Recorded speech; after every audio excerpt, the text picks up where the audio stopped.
Start. Madam Deputy Chairman, I rise to support the bill which has been moved by the Honorable Minister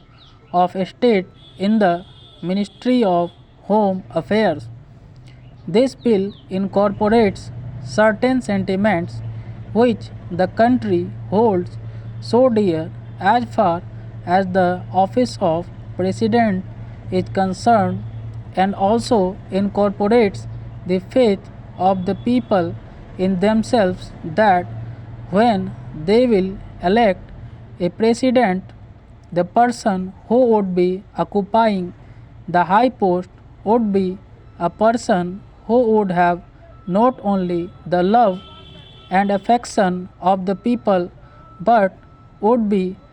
as the Honorable Minister pointed out, a dedicated politician whose whole life is dedicated to the service of the nation. Before he became the president, during his occupation of the office of president, and even after he retired from that office.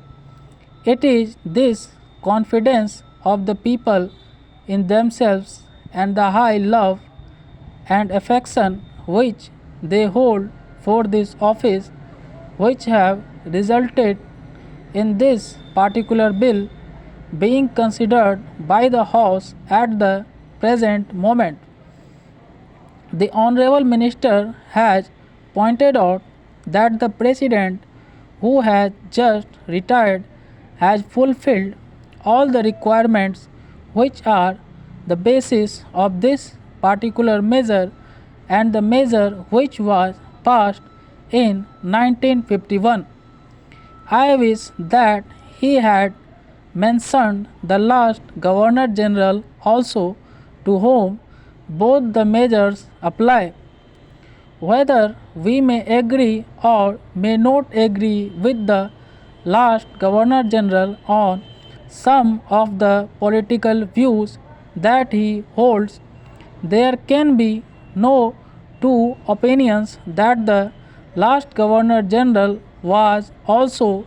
an illustrious son and is an illustrious son of this country and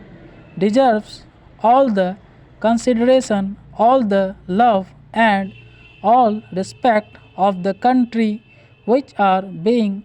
incorporated in the present measure and were incorporated in the 1951 Act.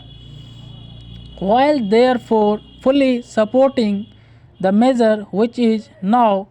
before the House, I would like certain clarifications regarding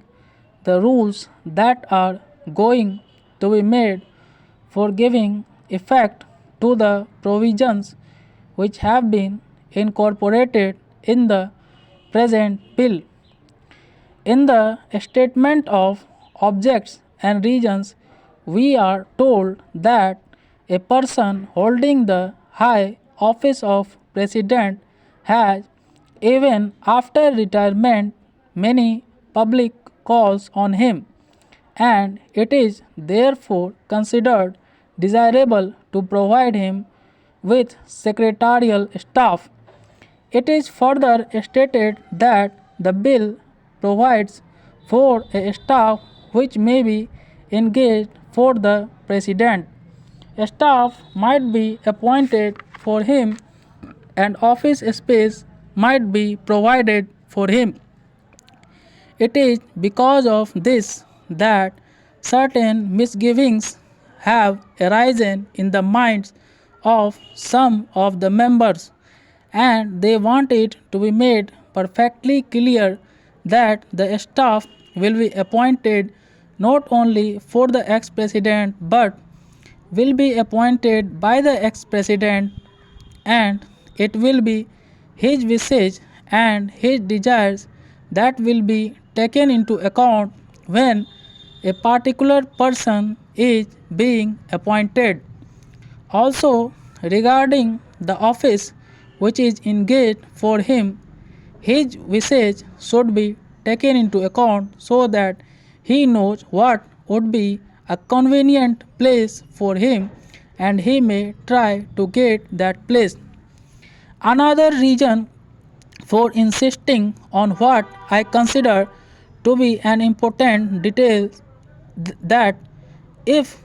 the government appoints the staff for the ex-president, then automatically they become government servants because they have been appointed by the government. It may be that in the rules a clarification might be attempted whereby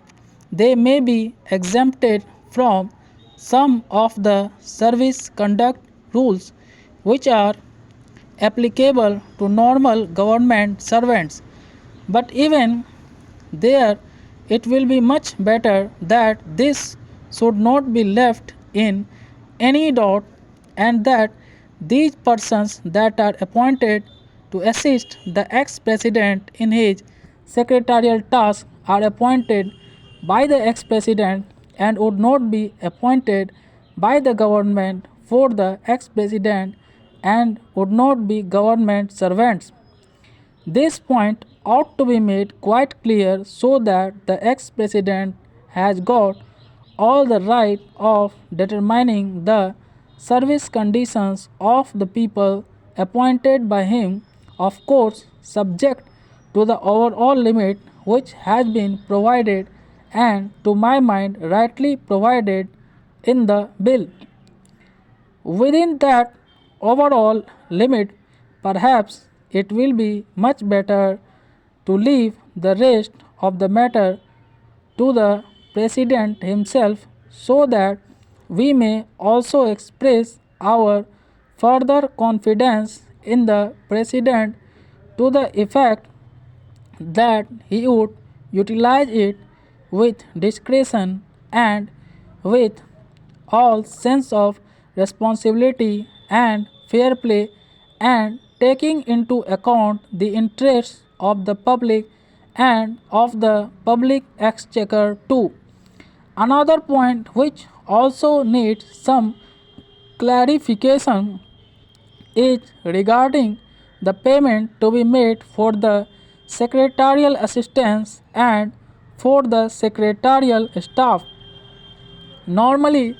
government rules require that whenever any such demand is made on the public exchequer or on the consolidated fund of India, a certain formality has to be gone through and that formality of accounting has to be in a prescribed form. Jai Hind.